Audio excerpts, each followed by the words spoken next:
السلام عليكم ورحمة الله وبركاته. ازيكم عاملين ايه؟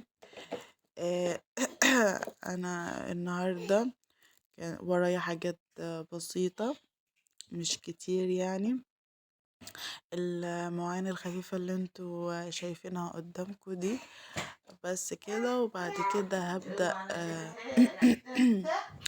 هبدأ في عميل الغدا.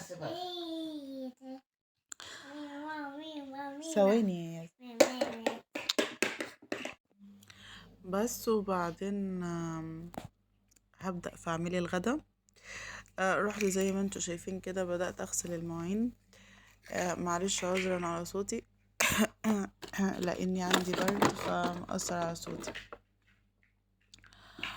المهم رحت غسلت المواعين زي ما انتوا شايفين كده.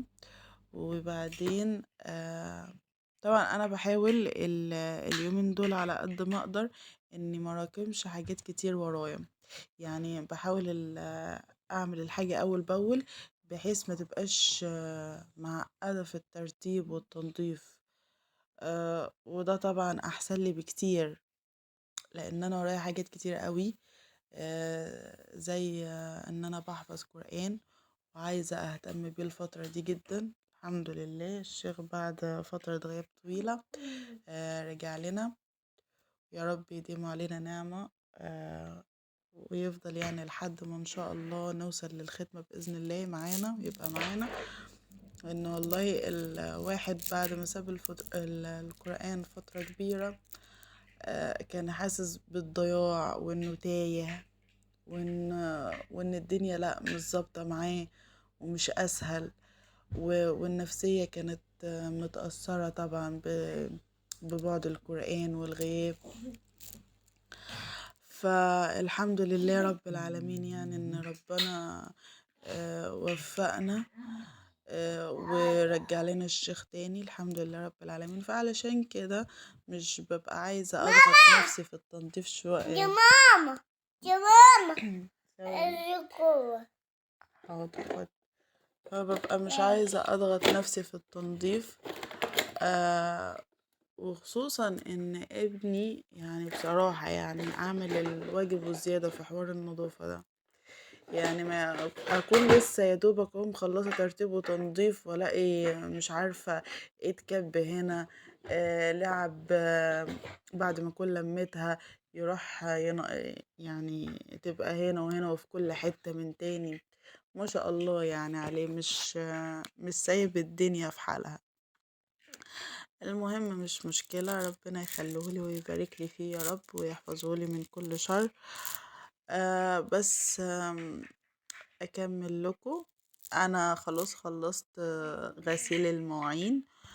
طبعا بعد ما بغسل المواعين بغسل الحوض واروح مرجعه المواعين تاني وابدا اشطف فيها وبعد كده ارصها.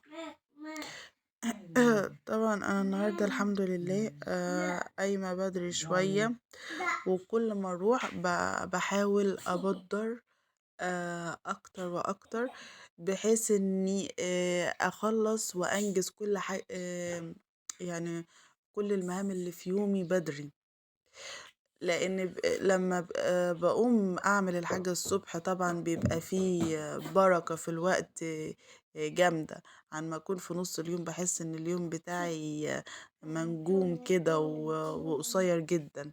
لكن بصراحة الصبح بيبقى الوقت ايه، بحس ان فيه بركة في الوقت، يعني على رأي الرسول عليه الصلاة والسلام لما قال بورك لأمي لأمتي في بكورها.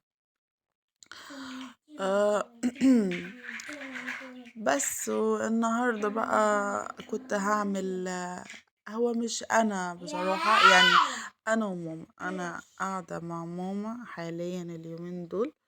ف طبعا بنعمل انا وهي مع بعض كل حاجة، الحمد لله ربنا يبارك لي فيها ويديمها في حياتي برضو نعمة من النعم اللي في حياتي، الحمد لله رب العالمين. بس مسهلة عليا كتير بصراحة، يعني شايلة معايا ومع بعض بقى في حاجات كتير يعني زي الصحاب كده. فالحمد لله رب العالمين يعني.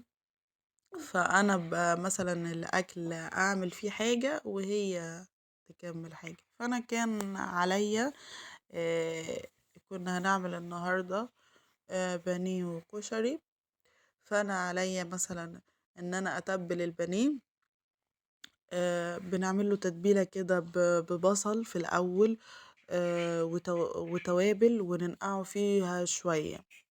يعني على حسب، ممكن على حسب ما نبدأ فيه، يعني ممكن مثلا نسيبه ساعة، ممكن نتبله ونشتغل فيه على طول، على حسب الوقت معانا يعني. بس وهي بقى بتعمل خلطة الدقيق وتتبله فيه. وكنا هنعمل كشري برضو، بنساعد بعض في الكشري يعني. بس وده بصراحة مديني فرصة ووقت اليومين دول ان انا ابدأ اركز في نفسي، وابدأ اهتم بنفسي واشتغل على نفسي واطور من نفسي. واحلى حاجة ان انا في وقت الحمد لله اني احفظ قرآن.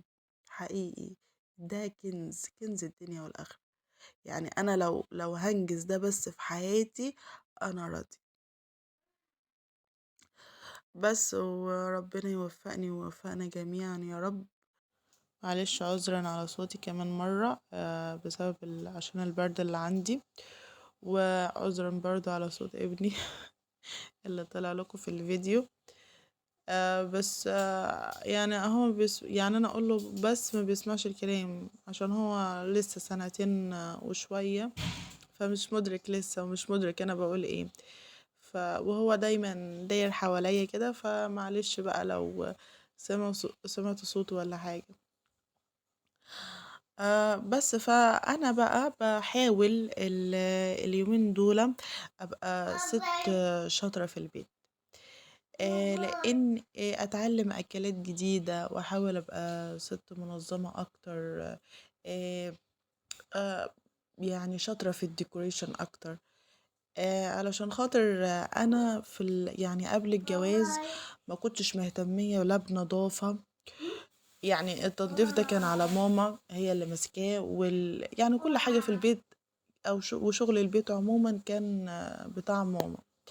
انا واختي تقريبا ما كناش بنعمل حاجة، انا مساعدات بسيطة خالص لو نظفنا معاها مثلا، او ساعدناها مثلا قطعنا لها بصله بتاع. لكن ان احنا نغوط قوي في المعرفه، او نبقى ملمين مثلا بالاكله دي بتتعمل ازاي، او ان احنا نمسك البيت ننضف، لا ما كانش فيه بصراحه. كنا مرفهين جدا، كنا بس للتعليم يعني. وبعد كده بعد ما خلصت تعليمي نزلت شغل على طول.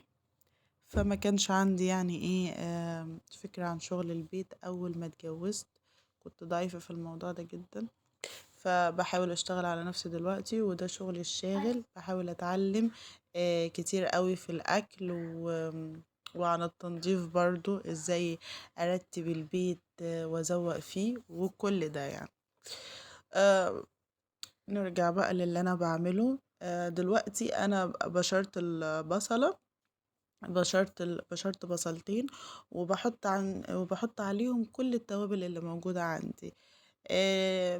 كمون، فلفل اسود، كزبرة وملح. وكان عندنا برضو 7 بهارات وسيكة شطة، لان انا ابني ما بيحبش الشطة، ما بياكلهاش يعني. بس وكل ده بقى بروح خلطاه بالبصلة زي ما حضراتكم شايفين كده. وبعدين بروح اتبل البانيه بقى بالخلطة دي. عايزة اقول لكم ان الخلطة دي بتفرق في طعم البانيه جدا، بتخليه طعمه تحفة. وبتنقل الطعم في حتة تانية خالص. بغرق بيها كل البانيه، وبعدين اروح سايباه بقى. طبعا كل ما تطولي في مدة النقع، طبعا كل ما بيشرب اكتر من البصل وميته والتوابل اللي موجودة فيه. انا كده خلصت الفيديو، يا رب يكون خفيف على قلوبكم وتستمتعوا بيه. لو عجبكم الفيديو يا ريت لايك واشتراك وكومنت حلو كده زيكم. سلام.